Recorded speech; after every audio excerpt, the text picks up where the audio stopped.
The playoffs are here, and you can predict the action all the way to the finals with FanDuel Predicts. Predict the spread, the total points, and even the game-winning moments that make the playoffs. Sign up and get a $25 bonus with FanDuel Predicts. Offered by FanDuel Prediction Markets, LLC, a registered futures commission merchant. 18-plus bonus is non-withdrawable and expires 7 days after receipt. Trading derivatives involves significant risk and may not be suitable for all investors. Manage your activity with their consumer protection tools. Restrictions apply. See terms at FanDuel.com/predicts/bonus-offer-terms. In a time when silence is everywhere, some voices refuse to stay quiet. Sid Rosenberg has used his platform to speak boldly, stand with Israel, and support the Jewish community when it matters most. At MJE's 27th annual dinner, we are proud to honor voices like Sid's. Join us May 27th at the Museum of Jewish Heritage. I wear it proudly, wherever I am. I want the world to know I'm Jewish. At the end of the day, the Jewish people are much bigger than any one of us. I will fight for the Jewish people until God calls me home. We weren't a very religious household, but I was still a very proud Jew. I'd fight you in the street, and still will, if you said anything negative about the Jewish people. I've never been more proud to be a Jew. Never. October 7th changed me. I woke up October the 8th, and I cried for about an hour, and I said, from now on, I will be a different Jew than I've been my whole life. I'm not scared of New York City. I'm not scared of France. I'm not scared anymore. You guys remember, I would purposely wear my Israel shirts, New York stands with Israel, and all my Jewish shirts, F Hamas. That came later, obviously, but I would purposely wear those, and it drew the ire, of course, of my wife and my children. Even you guys are like, are you nuts? I took the subway. I didn't care. I welcomed it. It never happened. I actually did save one guy.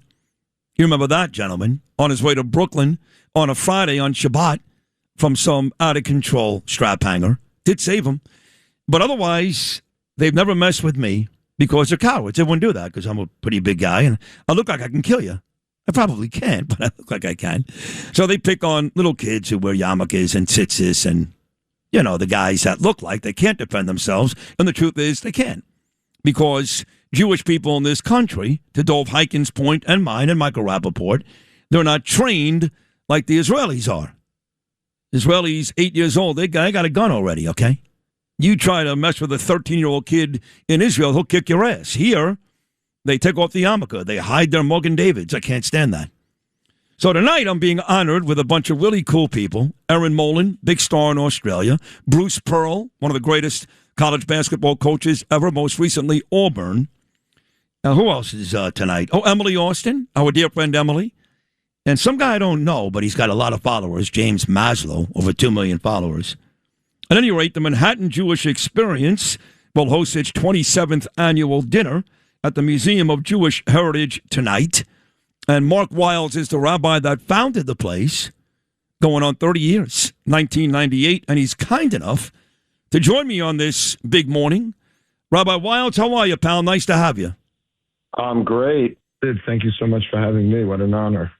The honor is mine. I love the fact that you're working with 20 and 30-year-olds. I see a lot of old Jewish people, obviously, but, you know, with everything else in life, even with Trump, I get excited when I talk to a 19-year-old Trump supporter. Same thing with our people, to see these kids or kids in their 20s and 30s so enthusiastic about our religion and our future. That's a testament to the work you're doing at MJE. And one of the reasons why, to be honest, Rabbi, I'm very excited about tonight. I really appreciate that. I've been operating with this population for almost 30 years, as you said, and it's imperative right now we get to young people because young people, unfortunately, are being brainwashed and are getting sucked into a very false narrative about Israel, about Jews. And we really have to get to a lot of the young people who are, unfortunately, getting their history from TikTok and not really learning the facts and what's happening, what's happened in Israel, what happened on October 7th. So much falsity and just lies and slander out there. So thank God, we've got, hundreds of young people coming tonight, and all year round, we've got probably 25,000 attendees at programs each year at MGE.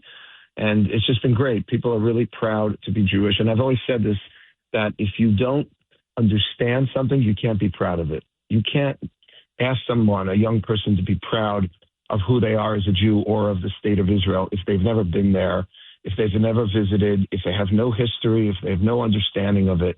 They're going to have a very kind of use the Jewish word, schleppy, kind of perspective on things 100%. If they're not knowledgeable. No, listen, I've made that argument. I'd be so angry.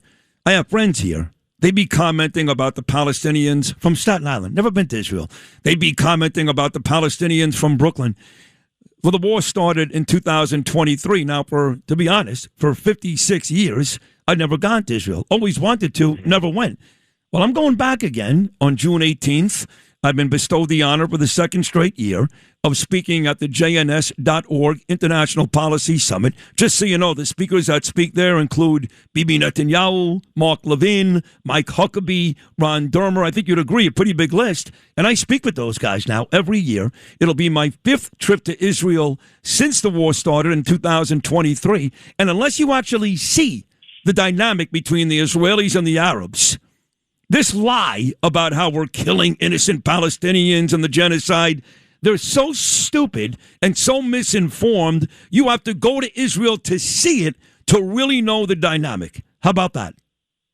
Yeah, I mean, first of all, I'm so happy you're going to be there because I'll see you there. Oh, great! I'm actually one of the speakers at JNS. Also, they're an amazing organization, and kudos to you. Kol hakavod, or Mayama Kazov, whatever language you want to use. Anyone who goes to Israel now, I mean, it's so important to go. And that's the common denominator of all the people that we're honoring at the dinner tonight. These are all people who have stood up for Israel, Jew and non-Jew alike. These are individuals that, you mentioned before, James Maslow is a performer. He's a musician from Nashville, Tennessee.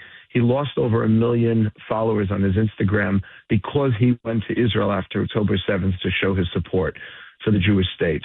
And that's someone I wanted to honor at the dinner because he took a bit of a hit and we should be there to support him. And he's getting other great followers now. And he, as he said in one of his videos, in one of his music videos, that now he can tell people who exactly he is. And I think it's important for everyone to know where people stand on this issue today. And if you go to Israel and you support Israel that's a simple and easy way of knowing what side you're on here. No, I remember I was there literally 3 months after the war started, January 2024. I was talking to Rosanna Scotto, from Channel 5 and others, and they said, "What are you, nuts? They're still killing people there." I said, "Exactly." And I remember walking the streets with my wife, Danielle, beautiful wife, in Jerusalem. Far from home, Rabbi, 7,000 miles. And somebody stopped me and said, "Thanks for coming." I said, "You know who I am?" "Of course I do. I listen every day." "No, you don't." Wow. "Sid, I listen every day." And now that trip, my first trip, and again, I'm going back again in 2.5 weeks, that was one of many that stopped me in the streets of Jerusalem, Tel Aviv, and said thank you. So they are aware over there of the Americans who come over to support them. See, my big issue is I'm less concerned about the bad guys and more concerned about our own people. For example, when I see this mayor, who he's a flat-out anti-Semite, I don't care how much he smiles, what he says about protecting every New Yorker, including the Jews. He shows his true colors. He's not coming Sunday to the Israeli Day Parade. I don't want him. And it's not because he just doesn't like Zionists and Israel. He doesn't like us. Great, I don't like him. I hate him, okay? But when I see rabbis from the Satmar community like Moshe Indig and these others tweeting about what a great guy Mamdani is, or this moron reform rabbi saying yesterday, thank God for Mamdani and his 26 million against hate crimes. Well, yesterday when we have a rally outside of Gracie Mansion and across the street a bunch of Orthodox Jews saying on ABC and CBS last night that Mamdani's not the bad guy. I'm sorry, Rabbi Wildes, but if we can't fix our own community, how will Jews ever be safe? Yeah, I 100% agree. I mean, we have to start with our own. If we can't understand and know who we are ourselves as Jews, and we can't stand up for ourselves, and then we can't expect anyone else to come to our aid. And by the way, I was at the rally last night against Mamdani, and I walked by that group of Hasidim, and I honestly don't even consider them Hasidim. It's the Natura Carta. They're a group of fringe. I wonder who's paying them, honestly. They stand out there at all these rallies. They've been there for years. They're really not representative. I happen to have friends, and colleagues who are in the Hasidic world, and they're embarrassed about them. They're really not a good representation. And then on the far left, you have some crazies also. On the far left, what we have to go after really is the silent majority of young Jewish people that have not been educated and have not been inspired as to who they are and what Israel means. And we have to inspire and we have to educate. And that's what MJ is doing. And I really want to thank you, Sid, for coming tonight, because you're going to be adding just a lot of enthusiasm, a lot of encouragement to a lot of young people who really need that, what we call in Hebrew, chizuk, which is important strength. That's right. And you know what I bring to the table, and I mention this all the time, I'm not Orthodox, I'm not religious. Sorry. I don't keep kosher. I don't go to shul on Shabbat. I don't wrap the tefillin every day. I'm not proud of any of this. I'm just telling you the way it is. And I'm telling you, Rabbi, that there's a lot more Sid Rosenbergs out there than Rabbi Wildes. There's a lot more of Jewish people. They'll go to shul on Yom Kippur like I do, on Rosh Hashanah. They'll have their Pesach Seders for 2 nights. And the rest of the year, they're very proud to be Jewish, but they're not wrapping tefillin every day. And those are the ones in mass numbers that I represent, and I'm proud to represent them and tell them it doesn't matter. Like, I've gotten tweets from people who say, oh, Mr. Big Mouth, you're Mr. Jew now. All of a sudden, you're king of the Jews. Where's your yarmulke? I'm like, doesn't mean anything. Yarmulke? I don't wear one. If you do, great. If you wear tzitzis, great. I don't. But I'll tell you this. You attack a Jewish person, I'll be the first to punch you across the face in the street. I want that guy more than the guy who wears a yarmulke. How about that? Yeah, you know what? I want them both. That's fair. Thanks for listening to Sid and Friends in the Morning. You can hear Sid and Friends in the Morning weekday mornings at 6. If you like the podcast, share it with your friends and listen anytime at WABCRadio.com and download the WABC Radio app. Hit that subscribe button on all major podcast platforms. Plus, follow WABC on social on Instagram, TikTok, Facebook, and X. See you next time for a new episode so you never have to wonder. What the heck is going on here?